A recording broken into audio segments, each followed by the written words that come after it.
Ja, frid och shalom, älskade vänner. Här kommer den utlovade morgonuppdateringen då i ett väldigt spänt läge. För att säga som pastor Paul Begley, are you serious? Are you serious?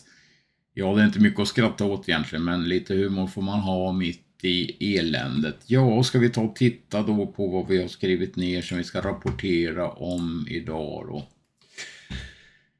Ja, då kommer fram att Hamas-krigarna som gick till anfall mot IS som mördade över 1000 civila. Inför massakern verkar de ha tagit en drog som tar udden av all smärta, rädsla och hunger. Samtidigt sänker aggressionströskeln. Drogen heter Captagon och har alltså hittats hos Hamas-krigare i Israel. Israeliska Channel 12 rapporterar att drogen Captagon har hittats hos dödade och tillfångatagare Hamas-krigare i Israel. Drogen är känd som fattigmanskokain och har en historia att användas av jihadister. När IS-terrorister den 13 november 2015 slog till i Paris så dödade man alltså 130 personer på flera platser i staden. Bland annat konsertlokalen Bataclan, och de var påverkade av den här drogen. Överlevande ska ha vittnat om att terroristerna gick igenom konsertsalen som zombies, rapporterar tidningen Bild. De ska ha dödat utan tecken på någon som helst nervositet och utan att visa några som helst känslor. Det tillverkas i Syrien och Libanon. Captagon tillverkas huvudsakligen som sagt var i Libanon och Syrien. Drogen fungerar som om den trycker undan all smärta, rädsla och hungerkänslor. Den som tar drogen kan alltså hålla sig vaken och koncentrerad under långa perioder. Dessutom höjs dopaminkoncentraten i hjärnan då, så att självförtroendet stegras till ren eufori. Brukaren blir mer benägen att ta stora risker och tröskeln för aggressivitet sänks. Men drogen tar på kroppen. När hungerkänslor och sömn trycks undan hamnar kroppen snart i förfall. Du kan absolut inte sova, inte ens blunda. Glöm det, har en libanesk Captagon-konsument sagt i en dokumentär till BBC. Nu är det allvarligt vänner, den svarta flaggan har hissats i Irans största moské, vilket är ett tecken på en utlyst global jihad. Det som rapporteras är nu att miljoner jihadkrigare gör sig redo och rör sig mot Israel. Uppgifter säger också att USA sänt en kraftigt bestyckad ubåt till området. Följande video som vi har klippt ihop här med svensk text ska jag säga då. Det säger en hel del om vad som har hänt i natt och på morgonen och om det väldigt spända läget just nu. Ja, kära älskade vänner, det är dags att titta uppåt just nu och framförallt be om beskydd varenda dag, för nu går ingen säker längre. Gud välsignar alla, och här kommer videon. The shock attack on the top Hamas officials has begun. All positions have been identified and Israeli planes have spotted the targets. The great pressure began, so Hezbollah fired hundreds of missiles into Israeli territory and the ground operation began. The Hezbollah terrorist organization officially entered Israeli territory, but the Israeli army ordered an all-out operation on the border. Snipers carried out the most successful attack of the last period. Tension in the region has increased more than ever. In this process, Iran is on high alert and ballistic missiles are being dispatched to the south of Iran. However, the Israeli army does not seem to stop. The 2 points where Israel's ground operation will begin were imaged for the first time. Here for you, we have analyzed the most important news of the day. Let's start our video with our first news without wasting time. The most special raid of the Israeli-Palestinian war took place. Israeli scout officer lieutenant took action to raid the southern brigade of Hamas. At first light, the lieutenant advanced south of the Israeli-Palestinian border. Then, wearing the uniform of the Hamas organization, he crossed into the Gaza Strip. After this process, he started to collect information from the region for about a week and infiltrated among the members of the organization. The points where Hamas members were located were identified one by one for 1 week, and the Israeli lieutenant gained the trust of Hamas members by speaking Arabic. The 1-week process ended today, and the big news officially came. The Israeli lieutenant advanced to the Rafah region and started to work with the members of the organization on the border. He convinced the members of the organization in the Hamas tunnels near the Rafah borderline by speaking Arabic and made them come out. Later, he neutralized 8 Hamas members coming out of the tunnel in the region. After this process, the scout officer may have crossed into Israeli territory through Egypt. The closest border point to Rafah and Israel is about 5 kilometers. For this reason, it seems difficult for him to have traveled directly to the Israeli border. Because when gunshots are not heard, the characteristics of Hamas individuals in the region are determined. In this process, after the incident is realized, the roads that can go to Israel can be held quickly. However, it is very difficult for Hamas to enter through the Egyptian border. I think there were a lot of negotiations with the lieutenant who was working with Israeli intelligence to ensure easy passage across the Egyptian border. But this secret attack was the first step in the biggest air operation of the war. On his return to Israel, the lieutenant disclosed all vital information about Hamas to the army. Shortly afterwards, the preparations were finalized, the pilots were briefed, and the Israeli warplanes took off. The target of the warplanes was the Southern Brigade of the Hamas organization. In the process, the warplanes destroyed more than 200 separate targets. The strikes targeted luxury skyscrapers where Hamas officials held meetings. After completing the attacks, the warplanes returned to Israeli territory.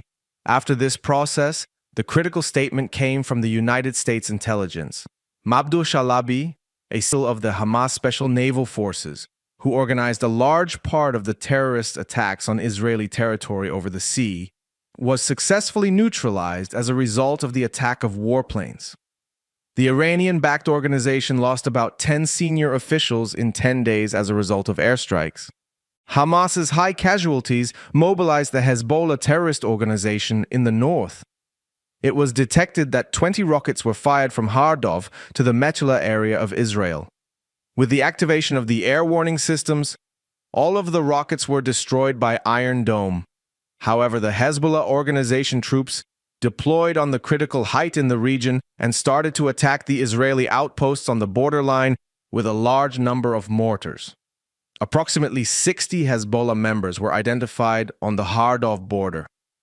After the unmanned aerial vehicles started to actively collect images, Israeli artillery units were observed approaching the area.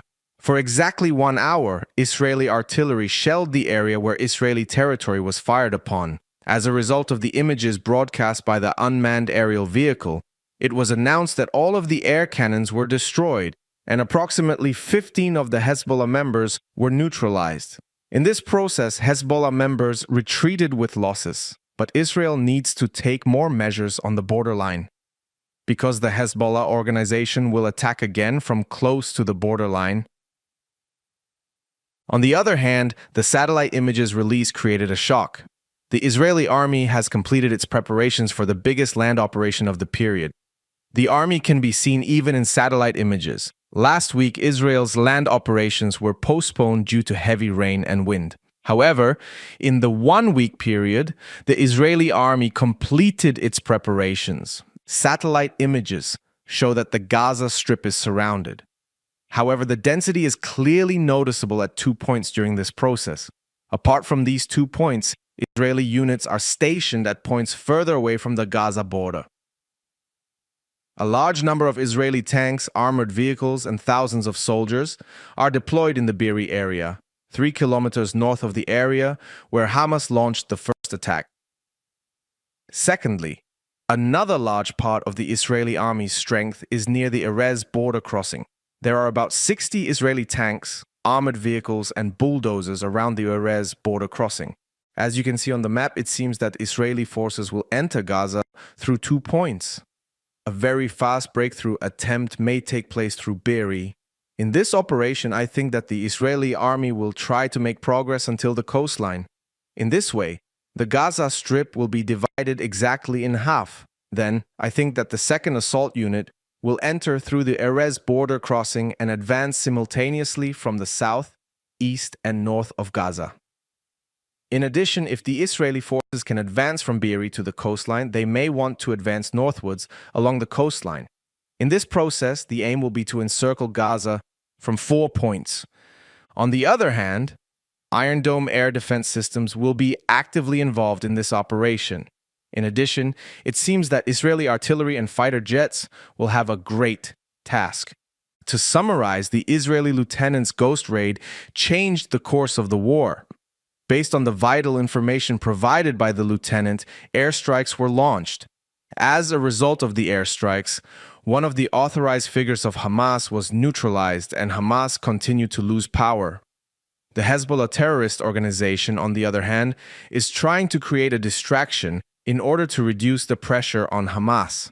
In this process, they fired a large number of rockets into Israeli territory and organized attacks with mortars. But I can say that the counterattack of the Israeli army was very violent. In addition, the countdown for the ground operation of the Israeli army has officially begun. The big operation can start at any moment. Tension on the borderline has risen considerably. Right now it is 7:05 p.m. Eastern Time here in the United States, and we have some major breaking news coming out of the Middle East. So apparently there's extensive airstrikes underway in southern Lebanon right now by the Israeli Air Force, and they're targeting Hezbollah military targets and infrastructure.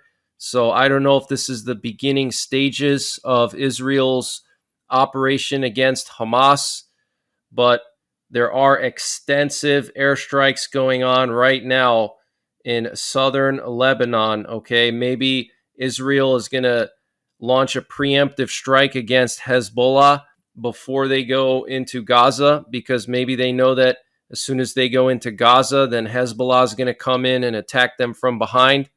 So maybe they're doing a preemptive strike. I don't know.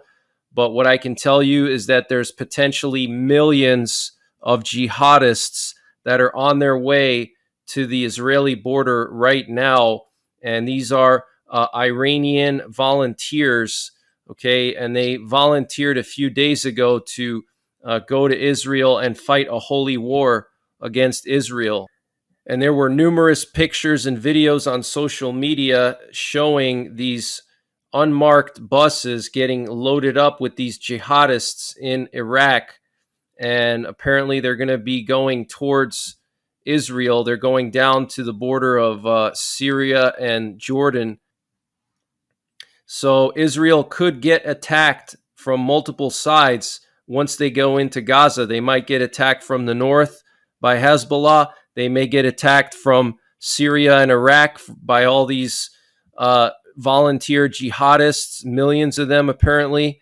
They could get attacked by Egypt. They could get attacked by Iran. We have unconfirmed information coming out that Iran has put their ballistic missiles on high alert. So that is very concerning. And I showed you guys the pictures of these missile trucks spotted in Tehran the last 2 days. Okay, these giant trucks with ballistic missiles on them covered in camo netting, okay, in the capital of Iran, being moved around. Okay, so I'm sure Iran is readying their ballistic missiles. So we could see an all-out war in the Middle East. Okay, once Israel goes into Gaza, we could see Hezbollah attack Israel, and all those jihadists come from Iraq, Syria, Iran, Jordan, and come in from the north and the east. And then Israel could retaliate against them, and the U.S. could retaliate with those carrier strike groups. Okay, 2 carrier strike groups. Okay, you don't move 2 carrier strike groups to an area unless something serious is about to go down, and a Marine Expeditionary Unit with 2,500 Marines and multiple amphibious assault ships. Okay, you don't move that kind of hardware somewhere unless something big is about to go down. And so, you know, this could just totally escalate. We'll have to keep an eye on the situation. But Iran has said multiple times that they're not going to sit by and allow Israel to go into Gaza. The U.S. has made it very clear over and over that they will not allow other countries in the region to take advantage of the situation and attack Israel.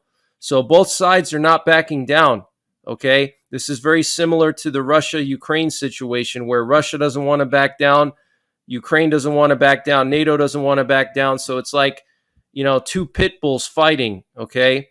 That's what's about to happen, I think. I hope I'm wrong. I pray that I'm wrong. And what you're looking at here is a video showing a U.S. Ohio-class sub. This is a nuclear-powered and potentially nuclear-armed submarine. And this video was taken 2 days ago on October the 18th, and it was leaving Scotland. Now, in Scotland, that's where Britain has their nuclear-armed submarine base, okay, in Fastlane, Scotland. So this thing was at that base in Gairloch. I don't know how to say it properly, but it's in Fastlane, Scotland. And it just left 2 days ago. And where it's going, we don't know. There's unconfirmed reports that this thing could be going to the Mediterranean. And this is the USS Florida, which is an Ohio-class sub that was converted from carrying Trident missiles to Tomahawk missiles, and it can carry 154 Tomahawk missiles. And the Tomahawk missiles could either have conventional or nuclear warheads on them, okay? So it's highly likely that they're moving this to the Mediterranean. I can't say that for sure, but the timing is very strange that they would suddenly move this thing out of Scotland, okay? Literally 2 days ago, right around this time when, you know, all these tensions are just flaring up in the Middle East. And this would be the perfect asset to have in the Middle East, because you have 154 Tomahawk missiles on this thing, and they could potentially have nuclear payloads, nuclear warheads.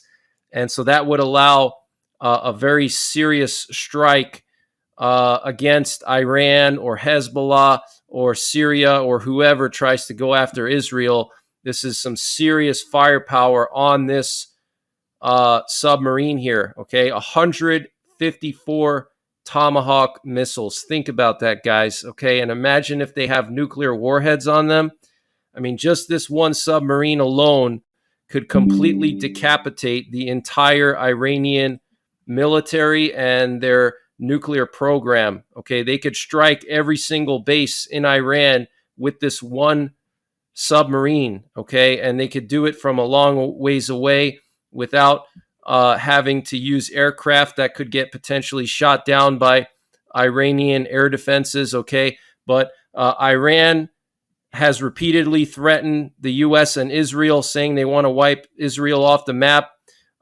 We've had jihad already declared. The black flag has been flown in the mosque in Iran. It's like the biggest mosque in the world. I forget the name of it. And that basically tells Muslims worldwide that, you know, it's time to go to holy war. And the U.S. is not backing down. They're making a lot of threats. They're moving all these pieces of equipment into the Middle East, okay? 2 aircraft carrier strike groups, potentially this USS Florida, okay, subsurface guided nuclear submarine.